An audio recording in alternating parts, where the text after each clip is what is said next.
사실 그렇게 우리 사회에서 크게 관심이 없는 대표적인 문제라고 생각이 되는데요. 관심 있는 것처럼 얘기하지만 사실상 관심이 없고 해결하려는 의지가 없는 분야죠. 그래서 여성폭력 문제 심각하다고 얘기 많이 하지만 그것의 대표적인 범죄인 가정폭력과 스토킹에 대해서는 그다지 정책적으로 발전되지도 않고 변화도 사실 굉장히 더딘 분야입니다. 대표적으로 가정폭력은 사실상 처벌하지 않는 범죄이고요. 스토킹은 처벌할 수 있는 별도의 법안이 없는 범죄인데요. 가정폭력은 실제로 뭐 피해 경험이 있다, 지난 1년간이라고 얘기했을 때 정신적 폭력 포함해서 50%나 그런 적 있다라고 얘기하는 통계가 있지만 실제로 신고하는 퍼센트는 1% 정도밖에 되지 않고 112 신고한 것 중에서도 10%대만 입건이 되는 범죄입니다. 그러니까 거의 뭐 숫자적으로는 의미가 없을 정도로 처벌되지 않는다라고 보면 되는데요. 이것이 그래서 뭐 법의 문제도 있지만 사실은 집행하는 사람들의 문제가 굉장히 심각하다. 그래서 아주 오랫동안 얘기를 많이 해왔던 것으로서 지금 나와 있는 각 정당의 그 공약을 봤을 때 아마 17대나 18대 공약 다시 꺼내서 붙인 것과 거의 다를 바 없는 수준이다. 그래서 매년 형식적으로 이제 이렇게 가정폭력 공약이 들어있기는 하지만 그 이후에 국회가 개원한 다음에는 뭐 논의가 되거나 뭐 진전이 되거나 이런 일이 거의 없는데 왜 그런가 라고 생각을 해보면 역시 가정폭력 문제, 아까 뭐 성폭력 얘기할 때도 성인 여성은 피해자로 절대 안 껴주려는 우리 사회 강력한 의지가 있잖아요. 가정폭력도 마찬가지로 성인 여성 피해자들은 절대 우리는 돌보지 않을 것이고 거기에서 이제 아동들 굉장히 심각하니까 그 아동학대 문제 그거는 이제 좀 발달이 되지만 나머지 부분은 관심이 없고 그럼에도 불구하고 또 굳이 말씀드린다면 가정폭력 처벌법의 목적 조항이 개정되어야 된다고 계속 말씀드리고 있는데요. 지금은 그 목적 조항이 파괴된 가정의 평화와 안정을 회복하고 건강한 가정을 가꾸며 뭐 이런 식으로 되어 있거든요. 처벌법은 거기에서 그런 가정폭력이 있는 가정의 피해자를 어떻게 이거는 보장하고 가해자를 처벌할 것인가에 집중이 되어 있어야 되는데 이렇게 목적 조항이 이런 게 들어와 있음으로 해서 현장에서 뭐 경찰이나 검찰이나 이런 사람들이 이 가정폭력은 그 가정을 보호해야 되는 법이기 때문에 이렇게 막 처벌 계속 하시면 안 됩니다. 처벌 진짜 하실 거예요?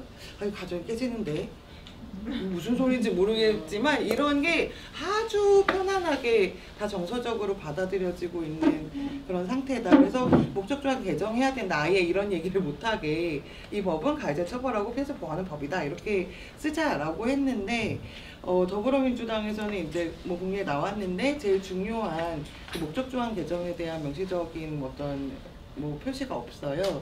나머지 부분들은 있지만 그런 목적조항 개정에 대한 것들이 없는 게 좀 안타깝고 미래통합당은 가정폭력 공약에 대한 언급이 일절 없습니다. 저는 이 데이트폭력, 가정폭력 문제에 대해서 전혀 일절 언급이 없고 해결하는 의지가 없으면 데이트폭력 법안만 만든다고 해서 이게 잘 해결될 거냐 전혀 그렇지 않다고 생각이 되고 지금 그리고 데이트폭력 방지법을 가폭법이랑 거의 똑같이 만들려고 하거든요. 그러면 이 법은 사실은 만들면 안 되는 법이 됩니다. 처벌 안 되는 거거든요. 굳이 이렇게 할 필요 없고 그럼 데이트폭력방지법 안 만들고 기존에 그냥 형사 처벌하면 되거든요. 그래서 이런 거는 지금 바람직하지 않다.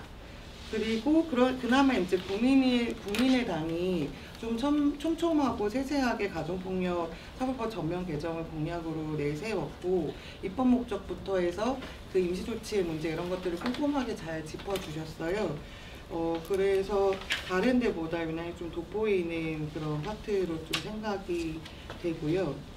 민중당 같은 경우에도 뭐 현장 목소리 담아서 공약을 마련했는데 그 외에 별도의 특별한 고민이 보이지 않는 상태입니다. 그래서 지금 가정폭력이 사실상은 이게 문제라고 인식이 되지 않는 게 너무 안타까운 현실인데 이 가정폭력은 사실상 여성폭력의 총집합체랑 똑같거든요. 성폭력, 강간 문제, 그다음에 뭐 스토킹 문제 뭐 이런 것들이 다 종합적으로 다 들어와 있고 경제 문제, 경제범도 다 여기 들어와 있고요. 약간 우스갯소리 나고 진지한 소리인데 지금 긴급재난지원금 가사 가구 기준으로 해서 지급하는 건 상당히 문제적이다. 가정폭력에서도 마찬가지거든요. 그거는 그냥 가구주나 세대주가 이제 가져가게 될 확률이 굉장히 높고, 실제로 가정폭력으로 이제 분리된 가구들도 되게 많고, 형식적으로만 이제 가구로 묶여 있는 경우들도 많은데, 결국엔 이제 그 정책 목표를 도달하기 굉장히 어려울 것이다, 이제 이렇게 보는데요. 근데 가정폭력 그 5만 가지랑 다 이제 연결되어 있다라는 부분에서 말씀을 드린 건데, 이거를 계속 이대로 이제 형식적으로만 폭력 들어오게 한 채로 21대도 국회도 그냥 지나가게 될까봐 매우 걱정스럽습니다. 스토킹 같은 경우에는 지금 처음 입법된 지 이제 20년, 그러니까 발의된 지 20년이 지난 범죄고요. 99년 세기 말에 이제 이 법률 필요하다라고 얘기했는데 20대 국회까지도 계속 이제 발의만 되다가 결국에는 아마 이제 통과되지 않은 채로 또 21대를 맞게 될 예정입니다. 그래서 이 법에 대해서는 필요성은 이미 뭐 너무나 많이 올라왔고, 지금 그 텔레그램 N번방 사건 같은 경우에도 또 이제 여성폭력의 또 총집합체로 이제 나타나 있는데, N번방과 스토킹은 그 범죄 자체도 스토킹의 형태를 또 가지고 있지만, 특별한 또 한 사례로서 뭐 거기 공익근무요원이 개인정보를 이용해서 지금 오랫동안 스토킹했던 사건이 과거에 아주 작은 형량을 받고 또다시 재범에 이르게 되는 거를 적나라하게 또 보여준 사건이 최근에 있었는데요. 그런 면에서 이제 스토킹 처벌법에 대한 필요성은 국민 뭐 누구도 반대하지 않을 상황인데, 이제 이 법이 어떻게 만들어지냐가 이제 핵심적인 과제가 될 것 같고, 거기에서는 이제 이 법 스토킹을 어떻게 정의할 것이냐.